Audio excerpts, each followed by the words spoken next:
बच्चों, आज हम इस वीडियो में कक्षा 8वीं बोर्ड इसका विज्ञान का ये पेपर हल कर रहे हैं। इसके प्रत्येक प्रश्न का उत्तर लिखकर हमने तैयार किया है। आप लास्ट तक हमारे साथ बने रहे और ध्यान से देखें। प्रत्येक प्रश्न का उत्तर लिखकर आपको बताएंगे, इसलिए आप लास्ट तक बने रहे बहुत ही अच्छी तरह से। और एकदम जैसा ही पेपर है ऐसा कैसा आपके बोर्ड एग्जाम में देखने को मिलेगा, इसलिए आप इसके प्रत्येक प्रश्न को अच्छी तरह से देखें। और ये जो आपका पेपर होगा ये 2.5 घंटे का होगा और 80 अंक का होगा। और इस पेपर के जितने भी प्रश्न हैं उनका उत्तर इस पेपर के अंदर ही लिखना है, अलग से कोई उत्तर पुस्तिका नहीं दी जाएगी, ये ध्यान रखें। और इस पेपर का अगर आप चाहते हो कि फ़ोटोकॉपी प्राप्त हो तो इस वीडियो के डिस्क्रिप्शन में फेसबुक का लिंक दिया गया है, आप वहाँ जाके फेसबुक को फॉलो करें, उस पर आपको ये एकदम आप निकाल सकते हो, प्रिंट निकाल सकते हो, आपको मिल जाएगा। इसमें देखिए जो पहला क्वेश्चन है, इसमें ईंधन के अपूर्ण दहन से कौन सी विषैली गैस बनती है।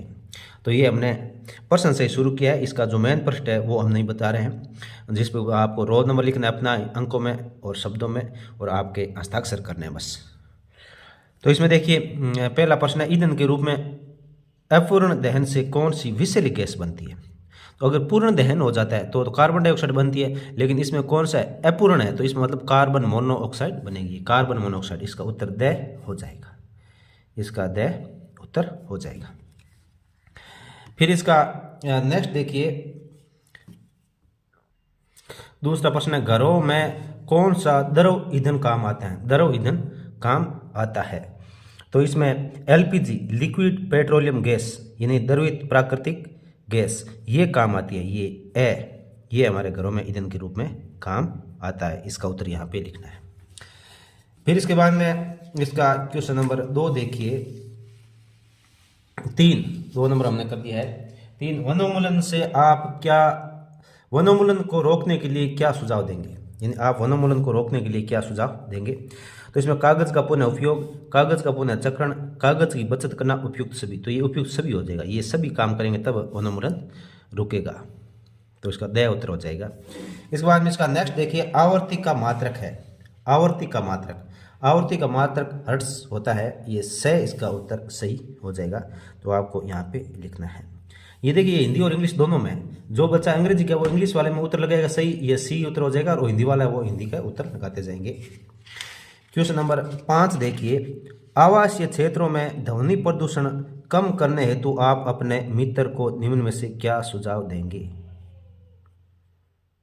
टेलीविजन तथा रेडियो की ध्वनि प्रबलता कम करना, ये सही है। औद्योगिक मशीनों को शहर से दूर लगाना, ये भी सही है। वाहनों के हॉर्न का उपयोग कम करना, ये भी सही है। इसका मतलब उपयुक्त सभी हो जाएगा, ये द इसका उत्तर हो जाएगा। नेक्स्ट प्रश्न नंबर 6, निम्न में से कौन सा पदार्थ विद्युत का सुचालक है, यानी जिसमें से विद्युत प्रवाहित हो सकती है। तो ये एल्यूमिनियम होगा, ये विद्युत का सुचालक है, इसका ब उत्तर हो जाएगा। नेक्स्ट, गैस बर्नर साइकिल का हैंडल, पहियों के रिम आदि पर क्रोमियम विद्युत लेपन क्यों किया जाता है, यानी इन पर क्रोमियम की परत क्यों चढ़ाई जाती है। तो क्रोमियम चमकदार होता है, ये सही है। ये संसारित नहीं होता, यानी इस पर जंग कम लगता है, तो ये भी सही है। और खरोंच का प्रतिरोध करता है, यानी जल्दी से इस पर खरोंच भी नहीं आती है, तो उपयुक्त सभी इसका उत्तर द हो जाएगा, यानी ये सभी क्रोमियम की विशेषता होती है, इसलिए ये साइकिल के हैंडल पहियों के रिम इन पर लगाया जाता है। फिर नेक्स्ट है प्रश्न नंबर 8 देखिए, आप निम्न में से किसे घर्षण द्वारा आसानी से आवेशित नहीं कर सकते। यहाँ देखिए नहीं लिखा हुआ है, नहीं कर सकते, तो ये तांबे की धातु है, इसको घर्षण द्वारा आसानी से आवेशित नहीं कर सकते क्योंकि इस पे आवेश उत्पन्न नहीं होगा। बाकी प्लास्टिक का स्केल को कर सकते हैं, फूले हुए गुब्बारों को हम आसानी से आवेशित कर सकते हैं, ऊनी स्वेटर ये आवेशित आसानी से हो जाती है, ये तो सबने देखा होगा। लेकिन ये तांबे की वस्तु ये नहीं होती है आसानी से। इसके बाद में नेक्स्ट प्रश्न देखिए, प्रश्न नंबर 9 आता है। इसमें अति लघुतरात्मक प्रश्न है ये। तो इसमें क्या है कि निम्न में से सिंचाई के पारंपरिक व आधुनिक साधनों की सारणी लिखिए, को सारणी में लिखिए। जैसे ये दे रखा है, मोट, ड्रिप तंत्र, ढेकली, छिड़काव तंत्र, रहट। इनमें आपको पारंपरिक यानी जो बहुत पुराने समय से चले आ रहे हैं और आधुनिक यानी जो अभी वर्तमान में चले हैं। तो इसमें मोट, ढेकली, रहट ये पुराने हैं पारंपरिक, और ड्रिप तंत्र और छिड़काव तंत्र ये नए हैं। तो इसमें ये पारंपरिक और आधुनिक इनमें अलग अलग इनको छांटना है। इसके बाद में नेक्स्ट प्रश्न देखिए, प्रतिजैविक औषधियों के निर्माण में आप किसका उपयोग करेंगे। प्रतिजैविक औषधियों के निर्माण में।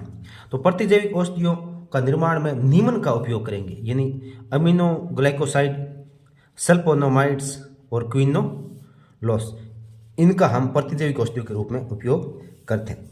अमीनोग्लाइकोसाइड, सल्फोनामाइड्स और क्विनोलोस। और इसके अलावा भी बहुत सारी चीज़ें आप इनका प्रतिजैविक औषधि के रूप में उपयोग कर सकते हैं। यानी प्रतिजैविक औषधि के निर्माण में प्रतिजैविक औषधि जो बनती है उसके अंदर क्या क्या चीज़ें मिलेगी वो उसके लिए है ये। इसके बाद में नेक्स्ट क्वेश्चन है एलपीजी और सीएनजी की फुल फॉर्म बताइए। तो इंग्लिश में और हिंदी में दोनों में लिख रखा है। तो एलपीजी लिक्विड पेट्रोलियम गैस यानी द्रवित पेट्रोलियम गैस, और सीएनजी का होता है कंप्रेस्ड नेचुरल गैस यानी सिंपड़ित प्राकृतिक गैस, सिंपड़ित प्राकृतिक गैस। ये इसका हो जाएगा फुल फॉर्म। उसके बाद में नेक्स्ट देखिए प्रश्न नंबर 12 आता है। इसके बाद में प्रश्न नंबर 12 देखिए, खिलाड़ी कीलदार जूते यानी स्पाइक्स का उपयोग क्यों करते हैं? कीलदार जूते का उपयोग क्यों करते हैं? तो इसमें देखिए कीलदार जूते स्पाइक्स से घर्षण बढ़ जाता है, यानी कीलदार जूते को तो उसे घर्षण बढ़ जाएगा, और स्पाइक्स से फर्श सतह पर पकड़ मजबूत हो जाती है। यानी स्पाइक्स होंगे तो उससे क्या अपन खड़े रहेंगे तो आसानी से वो पकड़ मजबूत हो जाती है, फिसलने की संभावना नहीं रहती है। अंत खिलाड़ी कीलदार जूते पहनते हैं, इसलिए खिलाड़ी क्या पहनते हैं? कीलदार जूते पहनते हैं, ताकि जब वो दौड़ लगाए तो क्या आगे गिरे नहीं और पकड़ बन जाए। और इसके बाद में नेक्स्ट क्वेश्चन नंबर 13 में मिलान करना है आपको इसमें।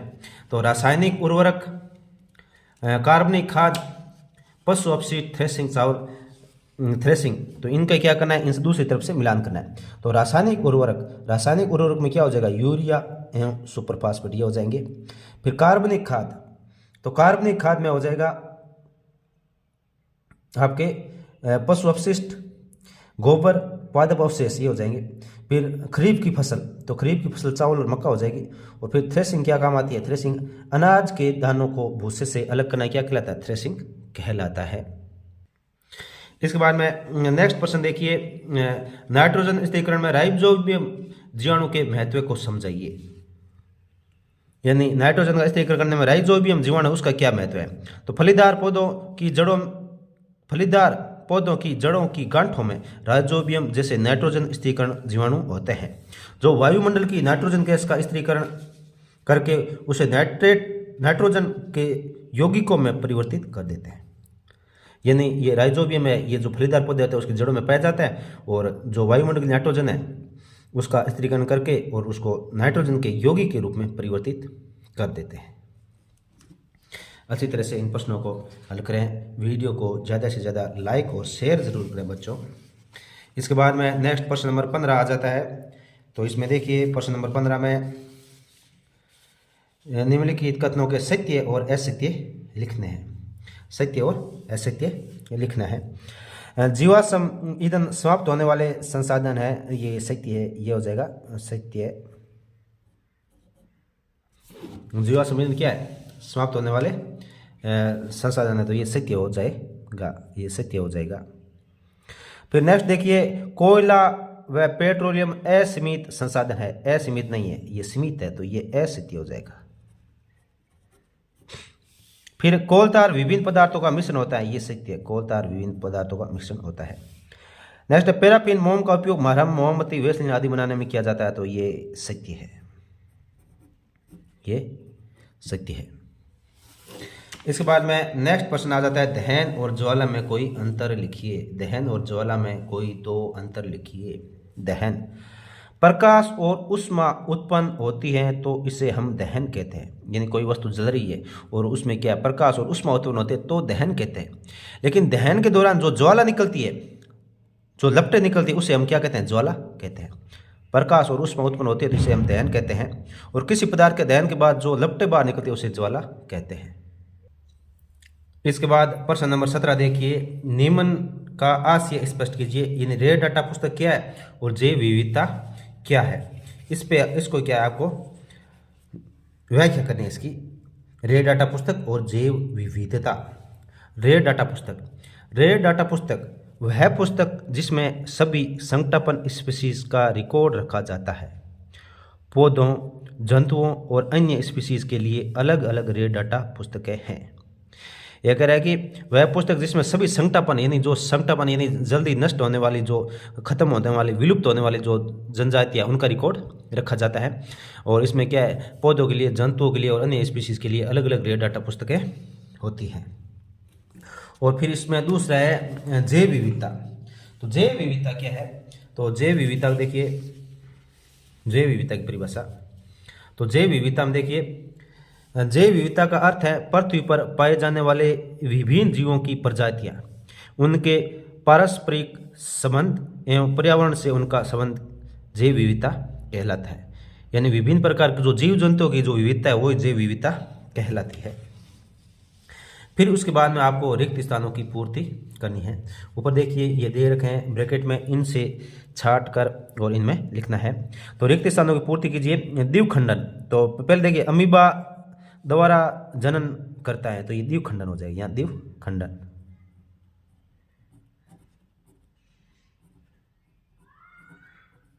द्विखंडन बच्चों, हम लगातार इनको हल कर रहे हैं और आप हमारे चैनल को सब्सक्राइब जरूर करें।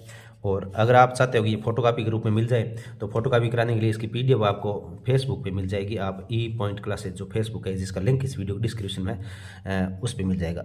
तो अंडाणु एवं शुक्राणु का संलयन कहलाता है। अंडाणु और शुक्राणु का संलयन, जो संलयन वो निषेचन कहलाता है। निषेचन कहलाता है। ये देखो, ये निषेचन है, ये यहाँ पे लिखना है। फिर मनुष्य, गाय एवं कुत्ते आदि जंतु जो शिशु को जन्म देते हैं, वो क्या कहलाते हैं, जरायुज जंतु कहलाते हैं।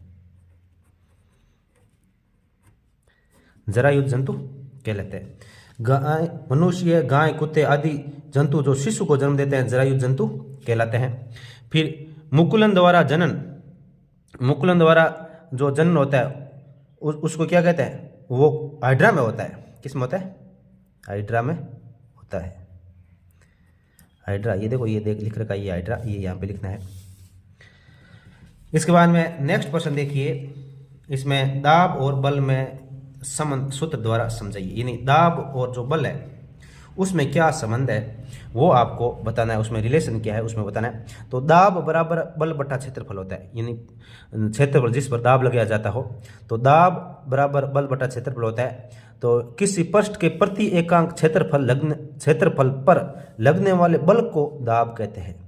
यानी प्रति एकांक पृष्ठ उस पर लगने वाले दाब को, मान लो ये यहाँ पे अपन मान लो ऐसा पृष्ठ है और इस पर जितना दाब लगेगा तो उस बल लगेगा उसको क्या कहेंगे, दाब कहेंगे। तो इस प्रकार से इसका ये सूत्र है और ये इसकी परिभाषा है, ये लिख लीजिए। इसके बाद में प्रश्न नंबर 20 आता है। तो इसमें लिखा है कि उदाहरण देकर समझाइए कि घर्षण किस प्रकार से शत्रु और मित्र दोनों है। घर्षण किस प्रकार से शत्रु और मित्र दोनों है, ये आपको इसमें समझाना है। उदाहरण देकर समझाइए कि घर्षण शत्रु एवं मित्र दोनों है कैसे। तो घर्षण शत्रु है क्योंकि घर्षण के कारण जब हम चलते हैं तो हमारे जूते घिस जाते हैं। घर्षण के कारण मशीनों की दक्षता का ह्रास होता है। यानी मशीनें लगातार कार्य करती रहती है तो घिस जाती है और उनमें जो काम करने की क्षमता है वो कम हो जाती है। यानी मशीनें कार्य धीरे करती है, कम करती हैं। कभी कभी गतिमान भागों में घर्षण के कारण मशीनें जल जाती है। घर्षण के कारण यानी जो मशीन है उनके पुर्जे जो लगातार चलते रहते हैं और लगातार ज़्यादा गर्म होता है, गर्म होने से उसमें आग लग जाती है। तो ये घर्षण के कारण होता है। फिर घर्षण मित्र क्यों है भाई, घर्षण अपना दोस्त कैसे है, ये आपको बताना है। घर्षण मित्र क्यों है, क्योंकि एक चौक एवं ब्लैक बोर्ड के मध्य घर्षण बल ही ब्लैक बोर्ड पर लिखने में सहायक होता है। चौक और ब्लैक बोर्ड के मध्य जो घर्षण होता है उसके कारण हम ब्लैक बोर्ड पे लिख पाते हैं। सेकंड है, घर्षण बल हमें पृथ्वी की सतह पर चलने में सहायता करता है। घर्षण बल हमें पृथ्वी की सतह पर चलने में सहायता करता है। और उसके बाद में कागज की सतह व पेन के मध्य घर्षण बल हमें लिखने में सहायता करता है। क्यों नहीं, घर्षण बल होगा तभी हम बोर्ड पे लिख पाएंगे, हम कागज पे लिख पाते हैं। जैसे ये लिखा है तो घर्षण के कारण ही हमने लिखा है। और घर्षण हमें चलने में भी सहायता करता है। इसके बाद में नेक्स्ट जो प्रश्न है वो है निम्नलिखित की व्याख्या कीजिए। सुचालक पदार्थ और विद्युत धारा का रासायनिक प्रभाव। यानी सुचालक पदार्थ क्या होता है और विद्युत धारा का रासायनिक प्रभाव क्या है उसके बारे में आपको लिखना है। तो इन दोनों की अलग अलग परिभाषा है। देखिए, सुचालक ऐसे पदार्थ जिनसे होकर विद्युत धारा आसानी से प्रवाहित हो जाती हैं, सुचालक पदार्थ कहलाते हैं। यानी ऐसे पदार्थ जिनसे होकर विद्युत धारा आसानी से प्रवाहित हो जाती है सुचालक पदार्थ कहलाते हैं। और इसमें आप उदाहरण लिख सकते हो, जैसे लोहा, तांबा, ये इनका उदाहरण भी लिख सकते हो। सुचालक ऐसे पदार्थ जिनसे होकर विद्युत धारा आसानी से प्रवाहित हो जाती हैं सुचालक पदार्थ कहलाते हैं, जैसे लोहा, तांबा। फिर दूसरा है विद्युत धारा का रासायनिक प्रभाव। विद्युत धारा का रासायनिक प्रभाव, किसी चालक द्रव में विद्युत धारा प्रवाहित होने पर रासायनिक अभिक्रिया होती है। यानी कोई चालक है, चालक द्रव है, उसमें विद्युत धारा प्रवाहित होती है तो उसमें रासायनिक अभिक्रिया हो जाती है और इसे विद्युत धारा का रासायनिक प्रभाव कहते हैं। यानी कोई द्रव है और उसमें विद्युत धारा प्रवाहित करते हैं तो विद्युत धारा प्रवाहित करने से क्या होता है, उसमें रासायनिक क्रिया होती है तो उसे विद्युत धारा का रासायनिक प्रभाव कहते हैं। इसके बाद देखिए next question number 22। Next question number 22 देखिए, इसमें आपको क्या करना है, देखिए अपने नेत्र की उचित देखभाल करने के लिए 2 सुझाव लिखिए। यानी आप अपनी आंखों की रक्षा कैसे कर सकते हो, नेत्र, तो उसके लिए कोई 2 सुझाव बताना है। 2 सुझाव, 2 पॉइंट दे रखे हैं, 2 सुझाव ही लिखने हैं आपके। सूर्य या किसी शक्तिशाली प्रकाश स्रोत को कभी भी सीधा नहीं देखना चाहिए, तेज लाइट को सीधा नहीं देखना चाहिए और अपने नेत्रों को बारंबार स्वच्छ जल से धोना चाहिए। यानी अपने जो आंखें हैं उसको जैसे समय मिले तो अच्छे स्वच्छ पानी से धोना चाहिए। इसके बाद में जो बच्चों प्रश्न आएंगे वो अथवा में आएंगे। यानी आपको जो 2 प्रश्न दे रखे हैं उनमें से कोई एक प्रश्न का उत्तर लिखना है। तो इसमें देखिए प्रश्न नंबर 23, तो इसमें देखिए अथवा में 2 प्रश्न आए देखो, तो हम इसमें एक आपको करवाएंगे। तो पहले मैं देखो पहला भाग इसमें तय सड़क सुरक्षा से संबंधित 2 नियम लिखिए, बाह्य निषेचन और आंतरिक निषेचन में कोई 2 अंतर लिखिए और मानव कर्ण का नामक चित्र बनाइए। जो मानव का जो कान है उसका चित्र बनाना है, कर्ण का चित्र बनाना है। तो ये हो गया। और इसके अथवा में या तो इनका उत्तर दो, ये 4 नंबर का, फिर 2 नंबर के हैं ये, या तो इनका उत्तर दो। और या जो आपको क्या करना पड़ेगा, वाहन चलाते समय किन बातों का ध्यान रखना चाहिए, अलैंगिक जनन की किस एक विधि का सचित्र वर्णन कीजिए और ध्वनि प्रदूषण को नियंत्रित करने के लिए 2 उपाय बताइए। तो या इनका उत्तर देना है। तो ये 4 नंबर का, ये 2 और 2 नंबर, ये 6 नंबर का है। तो या ऊपर वाले का उत्तर देना है या नीचे वाले का उत्तर देना है। तो हमने ये इनका उत्तर दिया है, वाहन चलाते समय किन बातों का ध्यान चाहिए। तो 2 पहिया वाहन, ये लिखा है कि वाहन चलाते समय, तो इसमें 2 पहिया वाहन चलाते समय हेलमेट का प्रयोग करना चाहिए। यानी अगर मोटरसाइकिल वगैरह चला रहे हो तो हेलमेट का उपयोग करना चाहिए। और फिर 4 पहिया वाहन चलाते समय हमेशा सीट बेल्ट का उपयोग करें। अगर 4 पहिया गाड़ी वगैरह चला रहे तो सीट बेल्ट का उपयोग करना चाहिए। और चौराहे पर लाल बत्ती होने पर रुकना जरूर चाहिए। चौराहे पर लाल बत्ती होती है तो जरूर रुकना चाहिए। तो इस प्रकार से ये तो पहले का हो गया। अब इसके बाद आता है अलैंगिक जनन की विधि का सचित्र और ध्वनि प्रदूषण को नियंत्रित करने के तरीके। तो इसमें देखिए अलैंगिक जनन, तो अलैंगिक जनन की एक विधि है, इसमें द्विखंडन हो गया। अलैंगिक जनन की विधि में एक द्विखंडन है। इसमें एक जीव खंडित होकर 2 नए जीव देता है। यानी एक जीव खंडित होगा और उसके 2 जीव नए जीव बन जाएंगे। जैसे अमीबा है, तो अमीबा में देखो ये खंडन के 4 भाग है, 4 भागों में ये होता है। तो पहला होता है, फिर ये इस प्रकार से आकृति में रहता है और फिर इसके टूट के ये न इसके जो केंद्र के वो अलग अलग हो जाता है और फिर अंत में ये 2 भाग अलग अलग हो जाते हैं। और फिर इसके बाद में ध्वनि प्रदूषण को कम करने का उपाय, कोई 2 उपाय लिखना है। तो इसमें देखो सड़कों तथा घरों के आसपास पेड़ पौधे लगाना चाहिए। तो पेड़ पौधे लगाने से तो जो ध्वनि होगी उसको पेड़ पौधे अवशोषित कर लेते हैं और ध्वनि प्रदूषण कम होता है। और फिर रेडियो टेलीविजन आदि की ध्वनि प्रबलता कम रखनी चाहिए। रेडियो और टेलीविजन है, इनकी जो ध्वनि प्रबलता है वो हमें कम रखनी चाहिए। इसके बाद बच्चों आपका प्रश्न नंबर 24 आता है। तो इसमें देखिए इसमें भी अथवा में है, ये 3 प्रश्न आएंगे अथवा वाले 24 और 25। फिर संतुलन आहार से आप क्या समझते हैं, भोजन में आवश्यक पोषक पदार्थों का क्या महत्व है। यानी संतुलित आहार क्या होता है और भोजन में आवश्यक पोषक पदार्थों का क्या महत्व है, इसके बारे में लिखना है। और फिर इसमें 2 है, तो इसमें बल किसी वस्तु की आकृति में परिवर्तित कर सकता है, उदाहरण देकर ये समझाना है। या तो इन दोनों का उत्तर देना है या इसके अलावा इनका देना है। यानी अथवा में इसके इन दोनों का अथवा में ये है। तो इसमें मनुष्य के शरीर में अंतस्रावी ग्रंथियों के नाम लिखकर उनकी स्थिति का नामांकित चित्र बनाइए। और दूसरा है द्रव बर्तन की दीवारों पर दाब डालता है, चित्र द्वारा समझाइए। तो इसमें हमने जो ये पहला है इसका उत्तर लिखा है, आपको बहुत अच्छी तरह से लिखकर बताएंगे। तो इसमें देखिए संतुलित आहार क्या होता है। संतुलित आहार का अर्थ होता है भोजन में प्रोटीन, कार्बोहाइड्रेट, वसा, विटामिन एवं खनिज लवण का पर्याप्त मात्रा में समावेश या पर्याप्त मात्रा में होना। ये संतुलित आहार होगा तो उसमें प्रोटीन भी होगी, कार्बोहाइड्रेट भी होगा, वसा भी होगी, विटामिन होगा, खनिज लवण होगा, ये सभी होंगे। फिर भोजन में पोषक तत्व, भाई पोषक तत्वों का फायदा क्या है? तो भोजन में पोषक तत्व ऊतकों का निर्माण करता है, यानी पोषक तत्व होंगे, अपन जो भोजन जिस भोजन में पोषक तत्व होंगे वो खाएंगे तो इससे हमारे शरीर में ऊतकों का निर्माण होगा, उन ऊतकों का निर्माण भी होगा, उनकी मरम्मत भी होगी। ऊतक जैसे आंख वगैरह, कान वगैरह, ये ऊतक है हमारे, बहुत सारी कोशिकाएं मिलकर ऊतक का निर्माण करती हैं, एक जैसी कोशिकाएं। तो ये ऊतक का निर्माण करते हैं और मरम्मत करते हैं। ये शरीर को ऊष्मा और ऊर्जा प्रदान करते हैं, यानी ऊष्मा ऊर्जा दोनों ही प्रदान करते हैं। और यही ऊर्जा शरीर की सभी क्रियाओं को चलाने के लिए आवश्यक होती है। और जो ये ऊर्जा होती है ये सभी जो शरीर की सभी क्रियाएं उनको चलाने में आवश्यक होती है।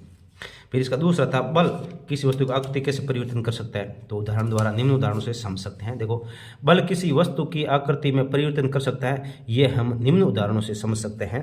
पहला है, साइकिल की गद्दी पर बैठने पर साइकिल में लगी कमानी की आकृति बदल जाती है, यानी जैसे हम साइकिल की सीट पर बैठते हैं तो वो साइकिल की कमानी है वो चेंज हो जाती है, उसके नीचे की तरफ जो स्प्रिंग टाइप लगा रहता है वो चेंज हो जाती है। तो वो दाब लगने से चेंज होता है। और फिर हवा से भरे गुब्बारे को दबाने पर उसकी आकृति में परिवर्तन हो जाता है। हवा से भरा हुआ गुब्बारा है और उसको आप प्रेस करते हो तो वो उसकी आकृति में चेंज हो जाता है। ये सब बल के कारण होता है। इसके बाद में नेक्स्ट क्वेश्चन नंबर 25, इसमें भी आपको ये अथवा में प्रश्न है, इनका उत्तर आपको लिखना है। तो देखिए, तड़ी चालक का चित्र बनाकर समझाइए। पहला तो इसमें देखो 25वें में दो है अलग अलग। तड़ी चालक का चित्र बनाकर समझाना है, ये किस प्रकार भवनों को तड़ी के प्रभाव से बचाने में सहायक होता है। और दूसरा, परावर्तन कितने प्रकार का होता है, चित्र बनाकर समझाइए। और इसके अथवा में या तो इनका उत्तर देना है या इनका उत्तर देना है। उचित चित्र बनाकर स्पष्ट करें कि समान आवेश एक दूसरे को प्रतिकर्षित करता है, यानी जो समान आवेश है एक दूसरे को प्रत्याकर्षित, यानी एक दूसरे से दूर फेंकते हैं। और परावर्तन किसे कहते हैं, उचित चित्र बनाकर समझाइए। परावर्तन के 2 नियम लिखिए। या तो इनका उत्तर दे या इनका, तो हमने पहले वाले का उत्तर दिया है। तो देखिए, तड़ित चालक। तड़ित चालक एक ऐसी युक्ति है जिसका उपयोग भवनों को तड़ित के प्रभाव से बचाने के लिए किया जाता है। तड़ित चालक एक ऐसी युक्ति है जिसका उपयोग भवनों को तड़ित के प्रभाव से बचाने के लिए किया जाता है। फिर इसका आगे देखिए, इसका पूरा लिखते हैं हम। किसी भवन के निर्माण के समय उसकी दीवारों में उस भवन की ऊंचाई से अधिक लंबाई की धातु की एक छड़ स्थापित की जाती है, यानी जब जैसे भवन निर्माण होता है तो उसके साथ ही एक धातु की जो छड़ है वो उसमें जो मकान के ऊपर हिस्सा होता है उसके ऊपर लगा दी जाती है। फिर उसमें एक तार को चलते हुए क्या जमीन तक पहुंचाया जाता है। इस छड़ का एक सिरा वायु में खुला रहता है, यानी छड़ का एक सिरा, ऊपरी सिरा जो वायु में रहेगा खुला। जैसे ये देखिए, ये छड़ है तो इसका ऊपरी सिरा, ये देखो ये सिरा, ये भवन बना है और भवन के ऊपर ये छोटी सी दीवार एक्स्ट्रा बना के इसके ऊपर ये लगा दिया। तो ये भवन की जो ऊंचाई है ना, जैसे टंकी वगैरह रखी इससे थोड़ी ऊपर होनी चाहिए। तो ये ऊपर जो सिरा खुला है इसको तड़ित चालक बोलते हैं, खुला रखा जाता है तथा दूसरे सिरे को जमीन में काफी गहराई में दबा देते हैं, यानी इसका दूसरा सिरा जमीन के अंदर एक प्लेट लगा के उस प्लेट से तांबे की जो प्लेट है उसके लगा देता है, जमीन के अंदर गहराई में दबा के लगा देते हैं। धातु की छड़ विद्युत आवेश को जमीन तक पहुंचाने के लिए एक सरल पथ प्रदान करती है। और जो विद्युत की छड़ है वो आवेश होगा वो यहाँ से इससे होता हुआ जमीन तक पहुंच जाएगा, आवेश प्रदान करती हैं, जिससे भवन को कोई क्षति नहीं होती है और इससे भवन को किसी प्रकार की कोई क्षति नहीं होगी। तो इस प्रकार से बच्चों ये चित्र है, चित्र सहित समझाना है आपको। तो ये चित्र बनाना है, इस प्रकार से भवन का चित्र बनाया, उसके ऊपर तड़ित चालक, फिर ये देखो ये जमीन है, ये पेड़ पौधे लगे होते हैं यहाँ तक जमीन, फिर खड्डे के अंदर खोद कर जमीन के अंदर दबाना है तांबे की प्लेट को।